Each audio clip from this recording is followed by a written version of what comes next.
Ya, ini kita ngobrol dengan Mas Lucky, founder dari Eternal Dream Studio.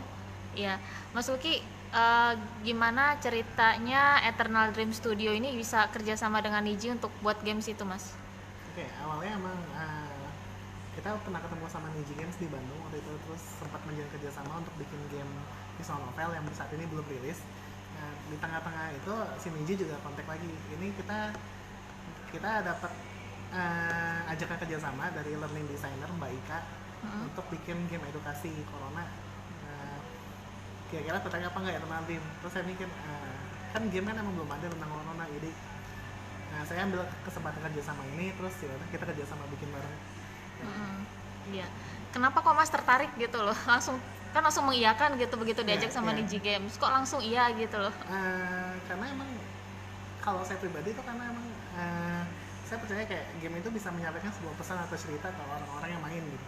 Uh, Terus kayak saya juga lumayan greget ngeliat orang-orang yang masih suka ngelanggar Heeh. PSBB lah, atau kayak stay at home yang atau stay at home nggak, mereka masih tetap keliaran gitu ya. Jadi kayak, terus saya juga belum lihat ada game yang tentang edukasi corona gitu, jadi oh yaudah kita buat aja nggak apa-apa. Eh, Toh tujuan kita emang mengedukasi aja gitu, mengedukasi orang-orang, membantu mengedukasi orang-orang. Iya, boleh diceritain dikit nggak Mas? Gambaran dikit nih, isi gamesnya itu tuh gimana gitu? Ini gamesnya tuh sebenarnya simpel, mainnya cuma 5 menit paling. Ceritanya tuh seorang anak bernama Bima yang disuruh keluar belanja sama emaknya untuk beli perlengkapan.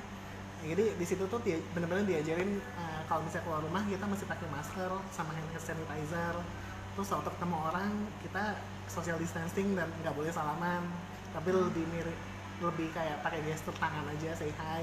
Hmm. Terus waktu kita ke supermarket belanja, kita tuh tetap masih jaga jarak sama kasirnya, menerapin peraturan social distancing dari pemerintah. Terus di situ juga ada kejadian dimana kita ngeliat mama ngeborong banyak banget, panic buying gitu. Nah, terus kita bisa kasih tau mama itu kalau nggak perlu panic buying, beli secuknya aja gitu. Terus pulang pulang juga si Bima pulang juga, kita nerapin peraturan yang dari WHO kalau nggak salah, yang harus cepet-cepet mandi sama cuci tangan. Jadi kita di situ ada mini game cuci tangan juga. Terus udah gitu, yang terakhir nih yang sebenarnya udah dari dulu ada, itu hoax di Indonesia. Yang hoax terbaru tuh kalau nggak salah corona kan, harus makan bawang putih jam 3 pagi atau makan telur rebus jam 9 pagi gitu. Nah di situ kita angkat isu itu berupa si kakek Bima ngelihat HP-nya, terus dia bilang ke Bima, wah ini ada yang bilang kalau corona sembuh kalau kita makan telur rebus jam 9 pagi gitu. Terus kita sebagai Bima bisa ngasih tau kakeknya, kayak ini nggak bisa percaya sumbernya, ini yang kita cari lagi yang benar-benar percaya gitu. Ini ngajarin masyarakat juga untuk nggak percaya sama hoax gitu. Iya kan banyak ya oke tuh hoax Banyak kayak banget gitu ya. hoaxnya. Sampai telur laku loh Mas waktu itu. Iya, makanya Laris. telur aku ya, telur. Iya.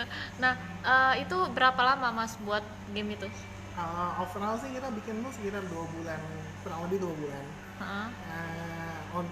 Untuk full pembuatannya sendiri tuh sekitar 1 bulan. Sisanya 1 bulan tuh kita lebih ke testing sama ngurus publish ke Play Store-nya. Iya. Terus sudah mulai masuk ke Play Store itu kapan itu?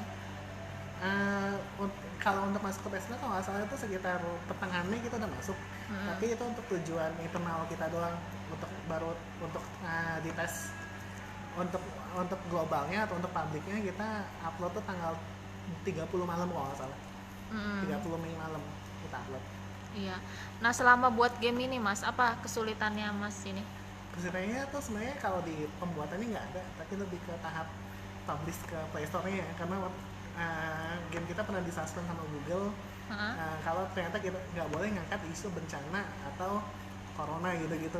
Terus dengan bantuan Niji Games juga kita bisa minta surat rujukan atau surat izin ke Menkominfo, untuk agar game kita tuh bisa dipublish di Play Store dengan surat pernyataan resmi itu gitu. Jadi bisa dibilang game kita tuh game edukasi corona pertama di Indonesia sih. Edukasi pertama corona. Iya. Jadi game ini bisa kita unduh udah gratis ya Mas di Play Iya, Store ya? udah gratis di Play Store. Heeh. Sekarang sudah berapa Mas yang unduh itu? Kalau nggak salah saya cek semalam tuh sekitar 300-an, dan masih bisa bertambah lagi. Mungkin bisa bantu nambahin dengan teman-teman download ini, terus bantu review juga. Iya, kayak saya lihat sih reviewnya bagus-bagus gitu ya Mas ya. Kebanyakan reviewnya dari guru dan orang tua yang ngerasa emang ternyata game ini membawa manfaat ke anak-anaknya dan ke diri mereka sendiri. Iya. Nah, terakhir nih Mas, kenapa sih kok Mas tertarik di dunia game ini? Saya pengen tahu aja nih Mas ya. Kenapa kok nggak ke yang lain gitu? Kenapa harus game?